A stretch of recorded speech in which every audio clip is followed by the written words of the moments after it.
Bonjour, vous l'avez peut-être déjà remarqué, mais j'aime bien utiliser le vide dans l'atelier, que ce soit pour fixer une pièce sur l'établi ou pour fixer un calibre avant de passer à la toupie. Il y a quelques temps, j'ai modifié un compresseur pour en faire une pompe à vide justement. C'était très efficace mais bruyant. Aujourd'hui, je vous propose une réalisation faite à partir d'un moteur de frigo, possédant une petite réserve de vide, le tout tenant dans une caisse qui a les dimensions d'un Système R4, avec un Vacosta, le vacomètre et des raccords rapides qui la rendent extrêmement efficace. Pour mieux comprendre, je vous propose de regarder ce qui se passe sur le plan. Je n'affiche pas le moteur du frigo, c'est pas nécessaire, ça nous encombre. Il est connecté ici, par l'intermédiaire de ce petit trou, à la réserve de vide. La réserve de vide, elle est constituée de 4 caissons qui communiquent les uns avec les autres afin d'être plus résistants. Les contraintes vont être importantes une fois le système mis sous vide. Ensuite, on a ici micro-switch, ressort, manchon de PVC. Je vous détaille ça tout à l'heure. C'est le Vacosta, c'est le système électromécanique qui commande la marche et l'arrêt du moteur. Ici, c'est la sortie, un tube de cuivre soutenu par cette petite planche de bois, un raccord en T, un raccord rapide, un vacuomètre. Tout ça est soit collé pour les jonctions bois-métal avec du joint PU, soit assemblé avec du téflon. Nous avons ici une coupe simplifiée du Vacosta. En partie inférieure, on a un manchon de PVC fermé par un bouchon d'un côté et de l'autre par une chambre à air. Sur la chambre à air est repris une vis qui vient appuyer sur le bouton poussoir. Regardons un petit peu ce qui se passe. Lors de la mise en route, la pression à l'intérieur du Vacosta diminue, la chambre à air se déforme et entraîne avec elle la vis qui n'appuie plus sur le bouton poussoir. Le moteur est alors arrêté. Afin de rendre ce système réglable, j'ai inséré un ressort sur la tige filetée. Celui-ci est en appui via une lamelle d'aluminium sur le manchon PVC et s'oppose à la descente de la tige filetée. En vissant plus ou moins la vis papillon, ce ressort est plus ou moins précontraint et on peut ainsi régler la pression souhaitée.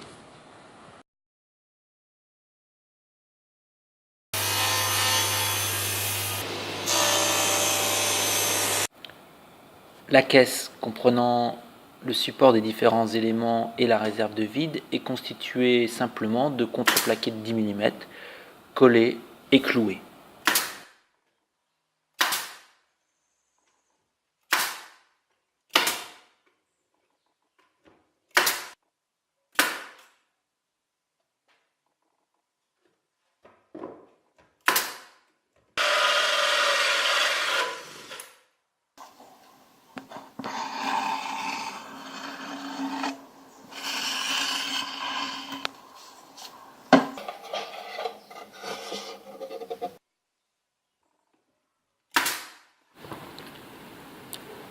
L'avantage de travailler avec du vide, c'est qu'on peut faire l'étanchéité par l'extérieur. Première étape, je branche provisoirement la pompe, je mets le caisson de contreplaqué en légère dépression et je réalise dans les coins, sur les champs des contreplaqués et sur les têtes de clous, un enduit à base de joint PU. Ce dernier est aspiré lorsqu'il y a une petite brèche. Cette première étape n'a pas été suffisante. Je poursuis donc en marouflant un fin voile de fibre de verre à la résine époxy. J'en profite pour mastiquer et pour peindre, histoire d'avoir une bonne esthétique. Je vous l'ai dit, le corps du Vacosta est constitué d'un manchon de PVC fermé d'un côté par un bouchon et de l'autre par une chambre à air. Cette dernière est simplement prépercée avec un poinçon, traversée d'une vis et collée avec du joint PU. Attention à ne pas faire de plis, à bien répartir celle-ci au centre du manchon. Pour cela, j'effectue un test de dépression et je vérifie que la vis reste verticale. Reste à assembler 2 rondelles aux extrémités du ressort et à monter l'ensemble.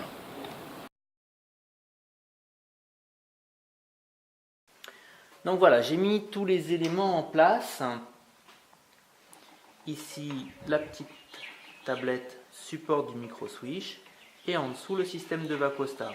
Notez que j'ai glissé une cale sous le Vacosta, tout simplement parce que ça me permet de le rentrer facilement, de le remonter afin que la tige filetée ici vienne en contact avec le micro switch et de le caler. Je mets en route. On va très vite observer une déformation ici de la chambre à air qui descend. Au début, la tige filetée n'est pas entraînée et petit à petit, on va la voir commencer à se séparer, ça y est, du support en aluminium. Donc le ressort est en appui sur le support en aluminium, la tige filetée descend et voilà, elle n'est plus en contact avec le micro switch. On a entendu un petit clac et la pompe s'est arrêtée. On comprend nettement mieux ce qui se passe en accélérant la séquence.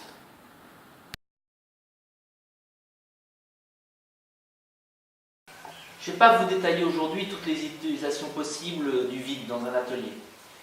Juste une, ma préférée. Ici, j'ai construit une presse, pas une presse d'établi, mais une presse à dépression. J'ai réglé la pompe sur un peu plus ou un peu moins de 0,6 bar. Et j'ai ici une enceinte qui va me permettre de faire le vide d'un côté d'une planche.